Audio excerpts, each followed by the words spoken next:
maneno ya kuendesha watu namna hii na ushenzi, wanao wanafikiri hivyo ndivyo nchi inapaswa kuendeshwa.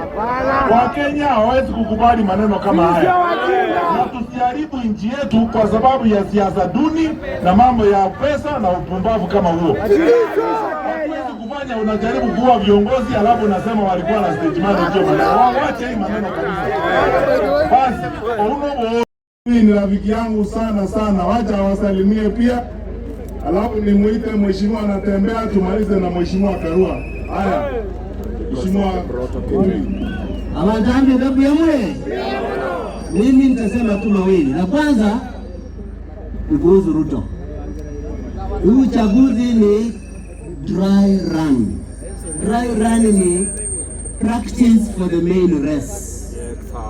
Fursa ya kuonyesha Ruto kwamba hawezi kuiba kura. Tumekasirika nako. Kuonyesha Ruto kwamba watu wetu si malaya, naweza kununua na pesa ametoa kwa bonus ya chai. Kwa shule. Ametoa kwa shule. Ruto kwamba anajidai amesoma lakini mjinga. Hakuna PhD ya ujinga. I have always challenged Ruto. I say he lies that he has a PhD that he earned. Why doesn't he challenge by proof that somebody wrote a PhD for him? Na kisimama yake anasema president, the constitution are fools. They don't know what they're saying. He is the one who doesn't know what he's reading. Hajui yenye anasoma. Hawezi kufikiria you can steal your way to first nation status. Nirudi nyumbani. Mheshimiwa Matiang'i, Mheshimiwa Natembeya, nyinyi kwa wakati huu ndio vinara viongozi wa Kavirondo. Hata sisi watu wa upinzani, wakati tunakubatana na wenzetu kutoka East of Rift, hatutakuwa na nguvu kama watu wetu hawapo united behind us and we ourselves are united as leaders. Tafadhalini kubaliane kwamba you now build a foundation of a Kavirondo Axis for National Opposition Unity. Na mwisho kabisa, kwa lugha yetu wanasema a dying cow does not hide its private parts. Ukiona Wetangula spika wa bunge anaenda kubomoa nyumba ya mbunge, wanatupa mawe na shooting kwa mkutano wa viongozi, it's a dying cow doesn't put its legs together. Tueleze tu mwisho kabisa. Watulie, tutawapanga. Mheshimiwa Matiang'i, Mheshimiwa Natembeya, stones are only thrown at a tree that has fruits. They never throw stones at a eucalyptus tree. Your time is now. Asanteni, na mwisho napenda kuwashukuru watu wa Nyamira. Ulinipatia rafiki kipenzi changu Henry Dickens na Tiger Onyango Ogocha, son of Paulina Mandela and the second world veteran. Ukitaka mwingine ukuje. Daktari Fred Matiang'i.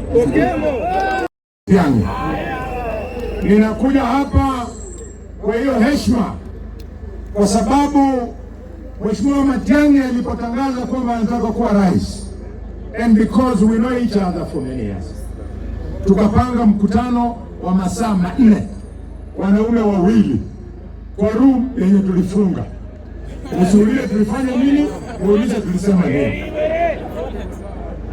Matiang'i told me many things, but today I want to tell you, you turned me wakati ulisema kwamba unaomba kuwa rais, and because you have a dream kwamba in 2 years if president you would apply brutal government efficiency.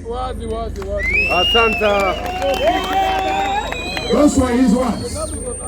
Brutal government efficiency. Tunamjua. What that means ni kwamba an efficient government does not tolerate corruption. Shida ya Kenya ni corruption. Vile mnaona our president saying anataka inji iende Singapore style, na anazungumza vile atatumia pesa trilioni 5.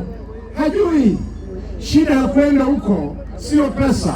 Shida ya kwenda huko ni kwamba mawaziri wake Duale, Murkomen, wote mnawajua ni waizi.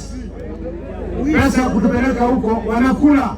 Even if you give them, they're going to share the money, we will not get there. Exactly. Fred, I want to urge you, vile Wakisii wako na wewe, shikana na George Natembeya. Huko kwetu tuko na Mudavadi na Wetangula. Mimi Khalwale na George Natembeya, we have buried them. Now they have resorted shooting at us. Yesterday they almost killed me outside Wetangula's home. May God bless you. My wife Diana Moragwa amesema nimsalimie, ndio amenitengenezea chai asubuhi nikija huko. Asante.